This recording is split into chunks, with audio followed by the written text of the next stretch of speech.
Hello to anyone who's watching. My name is Antonina Tosiek, and this year I have a pleasure to interview authors whose books have been translated and published in the new literary canon series by Biuro Literackie. We're gonna talk about a little bit about the craft itself, about working with and in the languages, and also about creating literary words in the intersection of languages and identities. My first guest is Dimityr Kenarow, author of the book Zwierzęta apokryficzne, translated from Bulgarian by Magdalena Pytlak. Hello, Dimityr. Hello. So, I wanted to start with some kind of like the lightning round, like the Proust questionnaire. Is that okay with you? All right, okay. Sure, let's go then. So the first one, to write means to. What does the literary practice mean to you? Paying attention, I think. I think that's the main thing about writing. It's a slower process where you go back and you look at things in a slower fashion. Yeah. I mean, it is, in Christian practice, they used to say that prayer is a form of attention. Yeah. And I think that that writing is a form of prayer, in a sense. Okay. And, a very secular prayer to me. Of course. But it does fulfill that function, which I think it fulfilled or still fulfills for some religious people, that it pays attention to the world and to sort of the invisible parts of this world, or things that are there, but we refuse to see. So I think attention is what comes to mind when you ask about writing. Okay. Does a poem have any responsibility? What is poem allowed to and what is not allowed to do, if anything? Well, I think that as all speech acts, and speech acts are a form of behavior, I think they all have a certain responsibility to fulfill. And whether the responsibility is to a community or whether the responsibility is to oneself, there is a certain form of that. And I think, sometimes the responsibility is to affirm certain beliefs. Sometimes it's to question certain beliefs, even to shock. And I think that's the thing about poetry writing, is that it's a little bit of a terrorist language, or it has to be, because it's not language that is standardized. Even in prose, of course, it's hard to make these distinctions because in prose there's plenty of experiment with language, but I think poetry allows for the greatest amount of sort of linguistic experimentation and the way to question what we believe in. Mm-hmm. Yeah. Which one is more important for you? The one that you account yourself responsible for something, or for the community? Because you made that distinction. Yes. Well, I think maybe the distinction is not quite correct. I think sometimes you're doing both at the same time. It's always in the relation. It's always in the relation, right? So you don't wanna affirm beliefs that you feel are harmful. Yeah. And I think once you question certain beliefs that the society holds, you're actually, to me at least, the responsibility is again to that society, because you're trying to make things better. Yeah. But you're trying to wake them up. Taking them by the lapels. Wake up. So I think it can function as both. Okay, thank you. I write when I feel. What the most provokes or stimulates your writing process? When I feel bored. Okay. Maybe. I think I need to write. I really need to go into myself. I need silence. I think all of these devices that we have around us are so distracting. And as I said, writing is a form of attention. And I think the worst enemy to writing and to poetry is actually all these devices and all this social media and all these sort of attention-grabbing things around us. Because we do get short bursts of inspiration, but then we need to deepen them, and to deepen them we cannot just put on Twitter. Yeah, it's interesting, of course, to put a metaphor or something, but I think you need silence, you need boredom a little bit to be able to write. Yeah, agreeing while holding a device. So thank you, thank you. Okay, so let's continue that. The space, the room, the place when I write best is. Do you have that special place to write? I think what I like the place I like to write in are usually places without a view. Oh, that's so interesting. A weird thing. You know, it's I think it was Wordsworth, the British Romantic poet, who said that poetry is emotion recollected in tranquility. I think that's how he put it. And I think to a certain extent, I need to come back to like a dark room and even to look at the wall, and to be able to trigger those powers of the imagination and memory. Yeah. But if I look at something very beautiful, I'm distracted again. You know, immersed into the I beauty. hate it when people say, "Oh, you know, we're taking you to this writing residency, and you have the best view in the world." And I'm like, this is the worst thing you can do to a writer. Just put him in a dungeon, and I think it'll be fine. Yeah. Crazy amount of discipline on your side. No, I'm not disciplined at all. That's why I produce so little. Maybe that's why. Yeah, I think it was Balzac. Who was paying his maid to take his clothes out and to not bring him any food or any water, and he was closing him in his room, and she was able to lock him out only when he finished. Yes. So maybe that's it. Oh. Maybe that, or I think there is a Russian writer. Who was it? Leonid Andreev. I forget now. I think it was like early 20th century, and his wife, he would write outside, somewhere outside of his home. And his wife would not readmit him at home unless he handed in the 2 pages or 3 pages he wrote for the day. Otherwise, he'd sleep outside. I mean, come on, I kind of get it. Maybe that's okay, so I will stop writing if... I will stop writing if, you know, I don't know. If I'll stop writing, it's... Maybe if I have to like go into survival mode. Yeah. Probably. I don't want to be caught, you know, by a bullet while writing. But you know, if I have to do other things and I have to, I don't know. I mean, writing is important. Again, you know, it's a form of attention. It's very important to the soul. But also there is a world out there that you have to take care of, and sometimes it has to take precedence. Yeah. So, I mean, yeah. If I'll stop writing, if I guess writing is not required anymore. I don't know. I don't know how to answer these questions. Okay. Honestly, it's probably when I run out of ink. Let's put it this way. Yeah. Oh, yes. Nicely put it. Yes. Nicely put it. Okay, so the lightning round is over. All right. Let's move on to the question about the book. Okay. In the poem about the man-eating tiger, I love this one. Oh. There's a character who feeds on human remains. Right. He consumes. In a way, he harms others, but he also feels pain himself. Yeah.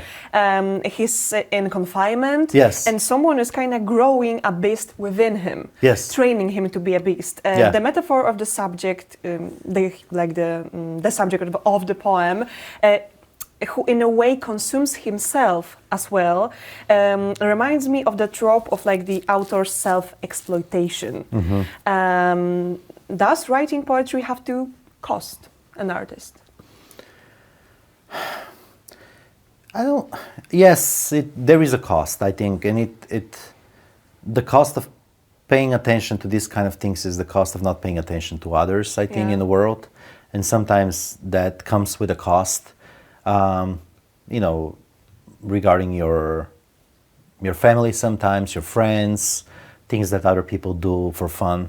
And you're like, oh no, I'm going to sit down and write now. So there is a cost to that. It is a form of consuming yourself, I guess, to a certain extent. And so...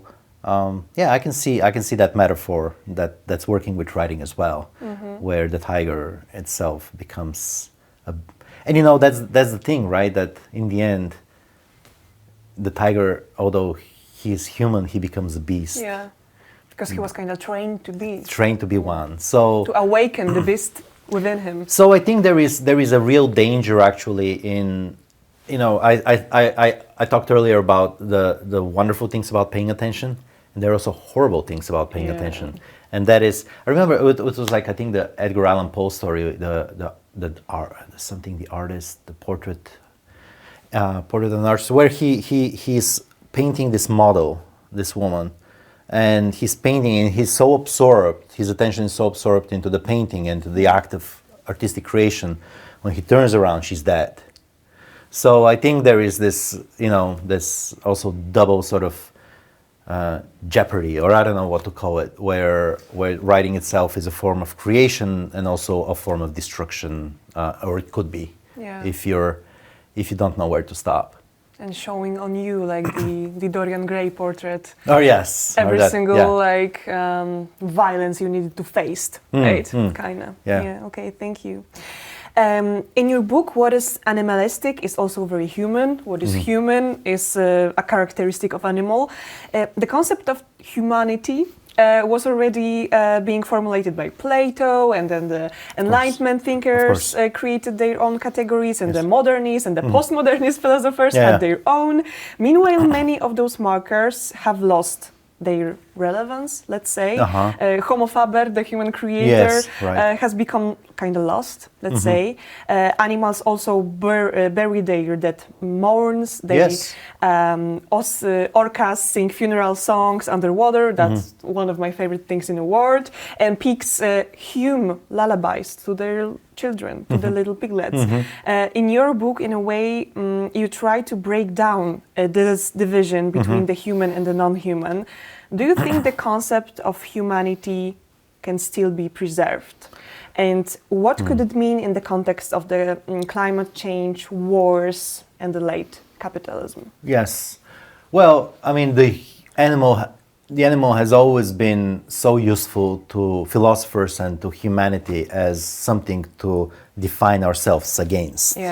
Right? This is, I mean, the very definition of what human is always relies on the dialectical sort of presence of an animal. And so everybody's been trying, so you mentioned Plato, there's Aristotle, of course, we go, through like Descartes or Kant and Jeremy Bentham, all these people who are interested in animals in certain ways, they're also trying to define the human. And it's such a weird project, because we're always trying to define ourselves as unique somehow and different. And I think this is the pitfall, is where our definition of ourselves is as separate rather than part of. And so I think that in our age, what we have gained so much is some of the things you've mentioned, that neuroscience has understood how complex animals are, that that it's a matter of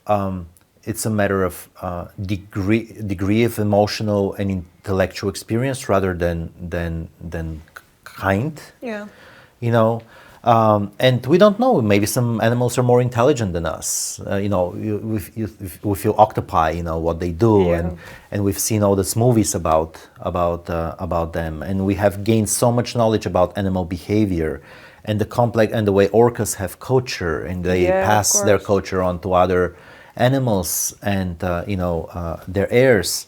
So I think all these definitions, linguistic definitions that we've invented, because they're just linguistic constructions, sort of start to fall apart in this day and age. And you mentioned the sort of, what did in terms of the environment, in terms of like our late capitalist environment. I mean, I think it's a matter of survival to change the definition of the human, rather than just a game of knowledge or a game of philosophy, because we're just walking into disaster. We're 50% of all species have disappeared over the last 60, 70 years. There are all these feedback loops in terms of like global warming. And to be very honest, I'm very skeptical. I think I think everything's gonna end in tragedy. This is going to wake us up. I mean, nature's going to survive. Nature is a force that's beyond us. We are part of it, everything's part of it. Maybe it's gonna only survive. for a moment. Yeah, and then it's gonna be fine. But yeah, so I feel that's why I feel so about this so so urgently. People are like, oh, this guy's fucking crazy. He's talking about like animals, and he's like, and I think that these are some of the deepest issues that we have to deal with, and people all around the world, small groups of people are very awake to this. But I think the general trend is towards more and more consumption, more and more growth, more and more exploitation, more and more violence. Yeah. So, in a way, are you kind of mourning what's human? Are you kind of mourning the human civilization in a way? And just like what's natural too, I guess, or what we're part of. I guess every poem is an elegy, right? Yeah. Or writing itself is a form of, it's an elegiac mode. It's something that you commemorate something sometimes that doesn't exist anymore, and you try to fix it in time. So I don't know if it's mourning exactly, if it's like a call to some kind of sensibility. Yeah.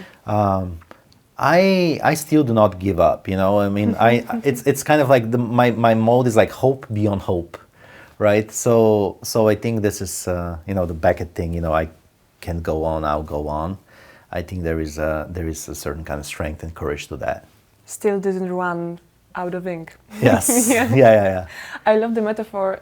Well, it's not kind of a metaphor, but I was really drawn into work of Donna Haraway for the last couple of years, and she's making this division even not useful anymore because of the biological differences that if we live with our animals, we are kind of exchanging the microbiome with them. So we have the same bacteria, we are eating the same food, so everything what's inside us, it's not really human or animalistic anymore. And this kind of connection and the wholeness of our bodies is extremely important. And I was thinking about Donna Haraway reading your book a lot, actually. So yeah. It is, I mean, on a biological level, we're just so similar. Yeah, of course. And not only to other humans, but just to other forms of life. It's insane how much DNA we share. Yeah. And even, I would say, even this, if we take this complexity of what we're talking about to animals to plant life, and the way we know how trees communicate now with each other through the mycelial networks, and that they take care of their young, and then they take care of the other sick trees, and there is a community of trees that actually exist. I'm like, Elon Musk is looking for civilization on Mars, and I'm like, this is the Martian civilization right in front of our eyes, and we can hardly understand trees, and I think they have a form of civilization. In fact, our definition of civilization is just so limited. But I think what they have is a form of community, a form of communal life that we're just starting to understand. Yeah. So when people say, the human being is the crown of creation, I'm like, well, it's just one little jewel around there, but not really. Yeah. Okay. You are a poet and reporter, a non-fiction writer and essayist, and I wanted to ask you, what's so special about the poem that you chose it for the tales of the animal apocryphs? Because can a poem hold something what other forms push away? Is maybe poem paradoxically more spacious? I think so. I think what the poem can hold sometimes is a sense of mystery and kind of a little bit an ability to really rationally quite explain things. With prose, you end up. I mean, prose could have. I'm not downplaying prose, and obviously some of these things interact and overlap. But I feel that with prose there is some kind of clarity that you're aiming for, or some form of thematic, totality, or something to say to your reader. While with a poem, it can be that, but also you can communicate something on almost like an animal level, right? To use a pun here, you can communicate something that you can quite rationally put into words. it's what language sometimes try to deal with. There is, I mean, poetry itself, as a lot of people say, started in this mystery rites and this sort of chants, and I think things that you can not quite understand. They're working so much on the subconscious, and I think that sort of subconscious is what poetry can get at much better than other forms of writing. You write both in Bulgarian and in English, and you're like immersed in both languages. Do you ever feel that something is inexpressible or harder to express in one of them? Like, are there any moments in your writing, not only poetry, when you can see that one language is like creating new possibilities while the other is kind of limiting you? Yeah, that's a very interesting question. I think everybody who's working in 2 or 3 languages or whatever, however many languages, we know that we have a little bit of different identities in different languages, and I've been making an experiment actually lately and trying to put together a book. We'll see if it happens. It's called double entry bookkeeping, and I write a poem originally in one language, let's say Bulgarian, and then I try to write the same poem in English, but not to translate it, but to rewrite it. And so I might start with the same line, or and then I let the language develop the poem itself. Okay. And so they're basically parallel poems that are 2 different sensibilities and fulfill the requirements of 2 languages. So I think that's an interesting experiment, and then I was trying to explore exactly what you're talking about, is that there is a difference, there is a different sensibility. Some people say you cannot write any poetry in any other tongue but your mother tongue. I don't quite agree with that. I think you can write poetry in various languages, but also you are a different kind of poet. Yeah. So I think that's the main difference. That's so interesting. I'm looking forward for the book. So. Oh, me too. So let's talk about the canon itself. Okay. Your book was published in the new literary canon series. Yeah. Does canon even means anything to you? There's been a debate for years. Is like the literary word and like the category even useful anymore? Like Goethe was trying to get it. Like, come on, it was like many centuries ago. So do you have your own personal canon? And do you think that the Bulgarian literature is kind of stronger in you than, like the wider scene, like the wordish scene of literature? Well, I think everybody's got their personal canon. I mean, the whole canon debate, we can get into it. It's a long story. Of course, it's been, under fire for like since the 70s, let's say, even earlier to a certain extent. And I think these are very, very healthy debates to have, because obviously, we were just reading the same like old white men, for many from years, for Europe mostly. Yeah. So this kind of expansion and self-conscious idea that the canon is a constructed entity. I mean, any literature, any literary canon is a form of construction. And when you mention Bulgarian literature, it is a constructed canon in order to, and we all know where that comes from. It comes from the late 19th century in the idea of creating a national identity, because the need to create a national identity, because before that Bulgarians were part of the Ottoman Empire. They would identify themselves as Christian when travelers passed through. So all our ideas of nationalism, the way we have it now, the way it was like imagined communities and so on. And we know that this is a form of active political, processes and creation. And so I do not like, generally because of that, I do not like the ideas of national literatures. They seem too neat, too much, sort of meant to foster a certain kind of nationalism, national pride and so on. I think what we need to foster more is our common links as human beings, rather than again what separates us. What separates Bulgarians from Romanians or from Greeks or from Turks, and or Poles, let's say from Germans or Russians or Lithuanians. I mean, it's of course there are things that separate us, but I think again even with animals, there are so many more things that bind us together. That I think I'd rather focus on that, and in my personal canon, that's kind of it takes things from all over the place, a little bit from science, a little bit from poetry, a little bit from this country and that country, and whatever serves my needs to expand those kind of links and those kind of communalities. I think that's my personal canon. When I was reading your book, I was thinking all the time about Walt Whitman and kind of how you are, in a way, a modern Walt Whitman. Oh my God! Oh my God!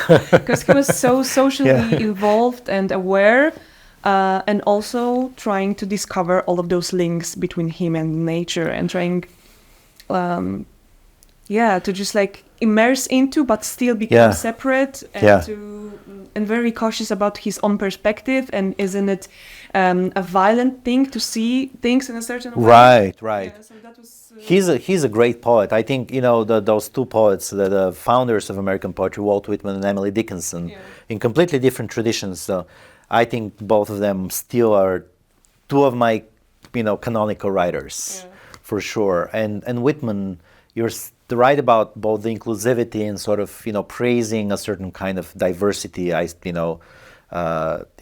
contain multitudes, and if I contradict myself very well, I contradict myself, and so on. But at the same time, what I like, because people sometimes think of him as the poet celebrating America, and that's true to a certain extent. But he also, wrote about the Civil War in Drum Taps, and then he saw also very, very dark vision of America, something that actually we are experiencing these days, and things are getting, the light is very little. So I think a very tricky concept for him as well. Yes, from the beginning.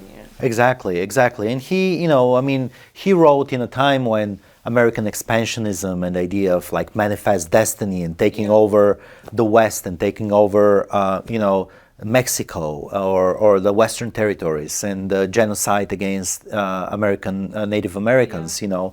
These are things that he was working within that environment of the American colonial project, and yet he celebrated on the one hand the inclusivity and the diversity, but he also saw the violence and the limitations behind that kind of project as well.